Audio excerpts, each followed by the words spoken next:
Welcome to In But Not Of, a podcast dedicated to applying a Christian worldview to the study of history and culture.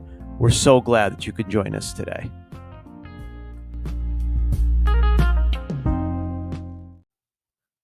Welcome, everybody. So just when I thought it was okay to move on to a new topic, within the last week or so, we've had news of another concert that got out of control, leading, unfortunately, in this case, to the death of several people and the injury of maybe over 100 people. So on Friday, November 5th in Houston, Texas, at the Astroworld concert, as of the recording of this podcast, 10 people have died at the Travis Scott concert, including a 9-year-old boy. All of those who died were under the age of 28, including 2 teenagers. So, in our last installment of A Tale of Two Cities, we looked at Woodstock 99 and the chaos that ensued during that show. Now, at the time, of course, and I still do, I argue that it was a long time coming, given some of the misconceptions we had concerning the concerts that came prior to it. So the podcast series was A Tale of Two Cities, where we primarily focused on Woodstock and Altamont. But going by Altamont, we looked at the attempts that were made to kind of recapture the magic that was at Woodstock of 69, or at least the myth of it. So we saw the more successful Woodstock 90, I guess was 94, and then 99, of course, was the real disaster. Now, as this week, as news surfaced of the tragic scene at the Travis Scott show, we were reminded of what we saw at those concerts so many years ago. And as of today, there's been at least 90 civil lawsuits that have been filed against the organizers of the concert. And that shouldn't surprise us today. When we ended our last podcast, actually looking at Woodstock 99, that came on the heels of 4 individuals who had died at Altamont 30 years earlier in 1969. But we know that at Woodstock 99, there were multiple sexual assaults that took place. And as the news footage kind of hit the airways this week, as we looked at what happened at Travis Scott, there were many things that were very similar to the things that we looked at. And I just want to connect those dots a little bit, as well as look at maybe what was different this time. So maybe many of you don't even know who Travis Scott is. Maybe some of you do. But I remember about 3 years ago, I guess, I was asking high school students who their favorite artists were. And it's very hard to keep up with it year to year because it changes so quickly. And they kept bringing up this guy's name, Travis Scott. I had no idea who he was. But I looked him up and, listened to some of who he was and, some of his music. But he's a rap artist and he's made quite a name for himself. As a matter of fact, the New York Times has run stories on him. And in one article, they call him an avatar of excess and a conductor of energy. Now, you could kind of say that for a lot of singers and musicians in the past, right? An avatar of excess and a conductor of energy. As a matter of fact, you look at some of the great frontmen of some of the famous rock and roll bands, you could almost call them all that, right, to some degree. But Travis Scott has become famous for something known as raging. Now, when we take this to a concert scene, what this includes is mosh pits, crowd surfing, and stage diving. Now, none of this is again anything new. You can go back to Woodstock 94 and see all of that. Think of scenes of the 90s, mid to late 90s, of Axl Rose diving into the crowd. But Travis Scott has said that his goal at the concerts is he wants his concerts to feel like the WWE, a professional wrestling event. As a matter of fact, he even in the past encouraged a concert goer to jump off a second-story balcony. And of course, obviously, great detriment to the person himself as well as anybody that would be in the region. And Scott has actually been arrested twice before for inciting riots. A concert review from Complex was titled, "I Tried Not to Die" at Travis Scott. So this thing has been bubbling up for many, many, years here. And isn't it weird when you think of how long ago it was, decades ago, when Jim Morrison made national and maybe international headlines for being arrested in New Haven, Connecticut for doing the same thing, inciting a riot. The song "Blood in the Streets," if you listen to that by Jim Morrison, it's this idea: blood in the streets in the town of New Haven. But again, he was arrested for inciting a riot. Now today, this has become much more commonplace. We've been dealing with this for decades now in terms of inciting riots and what that is and what it isn't, and where's that line. Well, in a scene that was obviously way too familiar from what we've talked about, this concert begins, and the first thing that happens is thousands rush the barricade. They plow their way through into the concert venue, knocking the security guards aside, some of them elderly. You see middle fingers getting flipped at the security guards, and essentially, these people are pouring into the venue without being scanned. Now, before we think, oh, this is just a new thing with this new generation, remember that this happened in maybe a calmer way at Woodstock, the original concert, but this has been a legacy of these shows for a long time. Woodstock 69 was never supposed to be a free concert, but it was as people began to, just force their way into the show. Altamont was designed more that way, but this, this is the real thing that has happened time and again. And so by the time the show starts, the crowd's estimated at nearly 50,000 people. Now, if you remember, though, the size of the crowd at Woodstock, while of course exaggerations have happened over the years, it was probably somewhere around 400,000. The size of the population at Altamont, even that was just a one-day show, was probably closer to 300,000.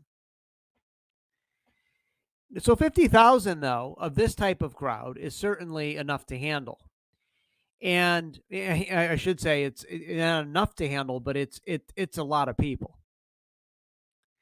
And as interviews have been conducted with the concert goers that were there that day, they kind of reveal that the minute as the day wore on, they became more and more stuck in their place. And once the concert started, many of them have said they couldn't move. There was nowhere to go. They were literally trapped where they were. And a huge surge started when Travis Scott came on stage. And this is where people are suffocating. They're hitting the ground. Either they're passing out or they're going into cardiac arrest in some cases. A lot of those details will come out as we go. But this is a major scene, and people knew this was bad. If you listen to the audio of the concert, you can hear people yelling for help. People are trying to notify the cameraman who's kind of, zooming in on Travis Scott, trying to just get his attention and see if he could do something. Could somebody, stop what's happening? And this is where a chant actually starts among the crowd that begins, and the saying, "Stop the show." And they're chanting it over and over again. And at one point, Travis Scott actually stops the show, maybe more than once. And you can see an ambulance coming into the crowd and things along those lines. Drake later joins him on stage, and it's clear by that point that there was something going on. I think that the evidence is clear by that time, and by the time that ended, there was uneasiness enough to know that this was not just a normal. Now, when I say normal, remember what I said. I'm sure ambulances are at a lot of Travis Scott shows just because of what he encourages and what the behavior of the crowd typically is, which makes this even harder for the artists to realize, I guess, or the organizers, what is actually happening. Is this to the magnitude of what you end up seeing later on? What did they know? When did they know it? And what did they do about it? Those are big questions. It's also come out that there is roughly, I want to say, 59 people primarily responsible for the production of the show. And I think it was CNN that talked about the idea the executive producer is really the only one, they said he's the only one that can actually officially stop the show. Of course, it's hard to imagine, obviously the person singing, they stop singing, the band stops playing. I mean, the show's over, right? For all means and purposes. But because of the amount of money that's involved, right, the number of people that are invested in this, they have a real bureaucracy in terms of who says what happens. Also, as you see the concert begin, there's actually video footage of police officers who were up in front, seeming pretty relaxed at the front of the stage, filming the show on their phones. And so, at least at first, it seems that there was not a huge awareness that this show was going to get out of control. Now, 50,000 people, trust me, there was, just like we've seen with Altamont and others, the security or police force that was present was nowhere near what was needed to control a crowd this size. Now, this became a major news story, obviously, within the last week or so. And as it became a major part of the news cycle, just like normal, there was all sorts of rumors that were injected into the story too. People were, one of the rumors was people were being injected with needles, causing their demise. This has been denied by the police department, Houston police, and it's been, there does not seem to be enough evidence that this was true at this point. Within this week, of course, you've seen Travis Scott come out and express his condolences for all those who have passed away. He's offered to pay for their funerals. He's offered to refund ticket prices for those who attended the concert and ended it early in the chaos that ensued. So he's offered to make that right. And so one of the questions, though, that has come up and people ask over and over again is, why didn't they stop the concert right away? And one of the concerns that was talked about here, and this will bring back a memory from our previous podcast. By the way, if you haven't listened to them, I of course would highly encourage you to go back and listen to them because you'd see that there were some real parallels here.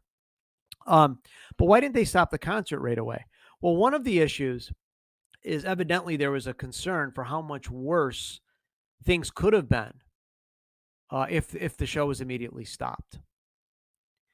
As the way the mood was, and everything that happened, what if you stop the concert? Well, in a situation like this where you hear about 10 people being killed and a 9-year-old boy dying, um we really don't know if it would have been better or worse, because one of the things that happens is the people in the front of the show certainly know what's going on. They're the ones that are, being subjected to the real push and the surge and things like that. But then you have maybe tens of thousands of people that are not near the front of the concert that might behave even worse if they don't know what's going on and the show stops. We talked about this at Altamont. At Altamont, if you remember, the Rolling Stones and the Grateful Dead essentially organized that disaster. And one of the things that happened once the Grateful Dead found out about the assaults that were happening near the stage and with musicians, they just got out of Dodge. They flew out of there. The Stones went on, and that, of course, became history.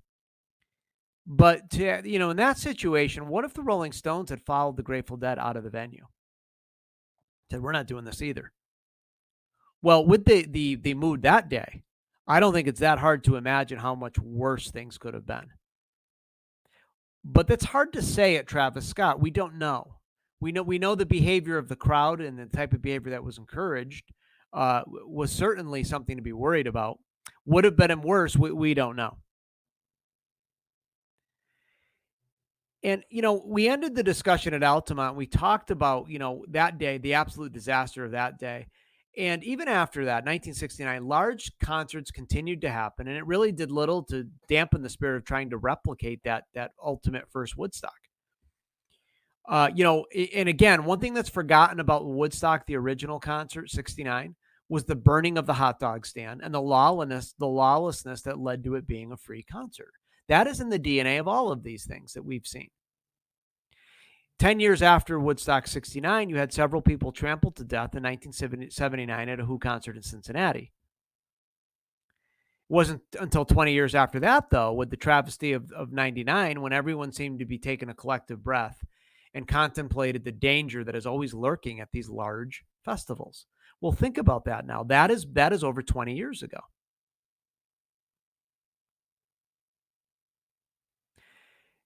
Now, the other thing that happened, going back to Altamont, is you saw the 4 deaths that occurred there, the assaults that happened, just the the drug overdoses that took place.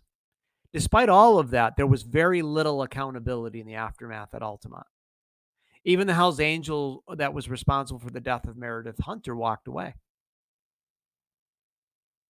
There was a lawsuit, and a very small amount of money was actually given to the Hunter family.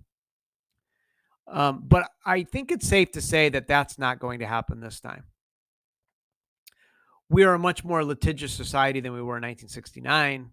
And Travis Scott, Drake, just about everybody else that's involved in any way with this concert will pay a certain price for this for sure. And despite the deaths and the injuries at this concert, the question comes up, well, can we, out of this tragedy, can we learn anything from it? Is there anything good that could possibly come out of this? Well, I think one of the things that needs to happen is it's about time, and I'm not saying this hasn't happened, but concert organizers really need to take a long, hard look at the idea of general admission. So, I've been to concerts in a few different states, and I know the venue that I typically go to, which is closest to me, in the Civic Center in Hartford. You can see a clear separation between the floor seats, the stage, and even behind that, where the camera crews are and the sound people and all the rest of it. It's really designed, as I get an image of it, to be safe. That even in a rambunctious crowd, the security could get down there pretty easily, and they're not going to be having to fight their way through this massive, just general admission type of thing. And I think that there are really some inherent problems with this, especially when you're dealing with popular bands. I remember at a couple of concerts of general admission, I squeezed my way up to the front row for Crosby, Stills and Nash. Neil Young, I was maybe fifth row behind. Now, thankfully, at those concerts, they didn't lend themselves to violence, but there was pushing and shoving, and I can remember some tempers getting heated. And I really do, I really was able to feel what could happen in a situation like that. Now, it should also be obvious to everyone that the type of music and the message that's put forth on stage can have a direct effect on how the audience behaves. It's hard to imagine something that happened at Travis Scott happening at the original Woodstock, for instance, or maybe even at a folk festival. Think of that. When you look at footage of Woodstock '69 and you see Country Joe and the Fish sing their "Feeling Like I'm Fixing to Die" rag, the anti-Vietnam War anthem, you see the crowd really come to life. There's f bombs being thrown around, and they're really expressing themselves in rage about the war in Vietnam. You see the crowd come to life, but it is really quite mild compared with the later incidents. And if you compare that to what happened at Travis Scott, it seems really, really mild. Who was on stage? And we talked about this at Woodstock '99 with Limp Bizkit and some of the other, the magnitude of what they were encouraging from the stage, and the changing behavior that you saw over the years is directly, related to the type of music and the message that is being given. Think of the last 2 years. Yes, there were examples of peaceful protests. We've had a lot of protests over the last years that we've seen, but there has also been a large number of lawless riots where law enforcement was unable or unwilling to bring things under control many times, through no fault of their own in many cases. That has had to have a connection here at Travis Scott. The stuff that we've seen happen in the streets, the looting, some of those other things, it can't help but help to kind of create a situation like we saw. Now, with all that said, we can place blame all day long. That's easy to do. But what should be our response? What should be our response as people who embrace and cling to a Christian worldview? Well, I think the most important thing is to mourn the loss of life and the countless number of people that this tragedy has and will touch. We're coming up on Thanksgiving. And I think it's important to remember the number of families that will have empty chairs at the table because of this. And for every holiday that will continue, how much it'll hurt, how much they'll remember year after year, long after this is forgotten. We need to, pray for those people and pray for those situations and all of that. And I think we need to pray for our own hearts in the midst of this as well. Somebody like Travis Scott becomes an easy target. This idea that he had, encouraged some of this behavior in the past, that he had been arrested twice. Yes, there is a point where there needs to be accountability. But we also need to remember, but for the grace of God, we may find ourselves in a similar situation. Now, it's clear here that Scott really didn't learn from his past mistakes and near disasters. But, we tend to be the same way with the circumstances that we struggle with. The difference is, of course, they're not on such a grand scale as this. We're not in the public spotlight. We're not multimillionaires. But were we in our 20s? Were we tempted to the degree that Travis Scott is and things like that? I think it should humble us a little bit to understand, what would we do? Now, he has built a career on this. His identity is largely wrapped up in similar behavior that we saw here. So this is what becomes very, very bothersome and really does need accountability. But we need to watch our hearts in the midst of this too. As Job 4:8 says, as I have seen, those who plow iniquity and sow trouble reap the same. Galatians 6:7-8 says, do not be deceived, God is not mocked, for whatever one sows, that will he also reap. For the one who sows to his own flesh will from the flesh reap corruption. But the one who sows to the Spirit will from the Spirit reap eternal life. So there was plenty of things that were sown here ahead of time that unfortunately has come to pass. And, these verses go much deeper than just being about Travis Scott and Drake and some of the other people involved with this concert. There are many, many, many people involved in putting on these shows who help tragedies who helped indirectly. And I'm not suggesting for one moment that they wanted this to happen. But there are many people that are connected to making something like this actually become a reality. And when you think of the pent-up anger and resentment that's normally there that we have living in a fallen world full of corruption, injustice, division, and despair, think about how much more this has been magnified over the last 2 years. And unfortunately, the events that unfolded at the Travis Scott concert were in some ways also a consequence of that. But it's important to remember that despite these dark times, it is still the light of the gospel that can bring hope, healing, and restoration to our fallen world. And it was amazing how quick that anger and that frustration and that absolute rebellion turned into mourning and sadness and tears. And that's where the church needs to show up and to be a light in a dark place. Not an I told you so, not some of those things. Because as ambassadors, we have to toe the line where we don't allow our own personal frustrations and political anger to choke out the pure gospel message. The gospel is offensive enough without us adding to that offense. But let's be clear, that does not mean we sit quietly as falsehood and chaos reign supreme. The 6th chapter of Ephesians, it says, for we do not wrestle against flesh and blood, but against the rulers, against the authorities, against the cosmic powers over this present darkness, against the spiritual forces of evil in the heavenly places. Therefore, take up the whole armor of God, that you may be able to withstand in the evil day, and having done all, to stand firm. So the question is, can you connect your anger and frustration that you're feeling to the Word of God? Well, if not, maybe it's time to do more reflection before we post on social media or make a bold statement in front of a group of people. If we can connect our anger and frustration to the Word of God, then let's let the Word of God have the final say.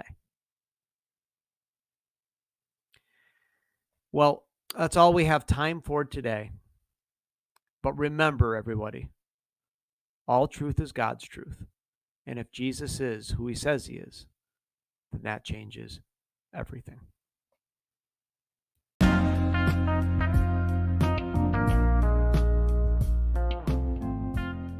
We hope you enjoyed being with us today. Join us each week for In But Not Of, a podcast dedicated to applying a Christian worldview to the study of history and culture.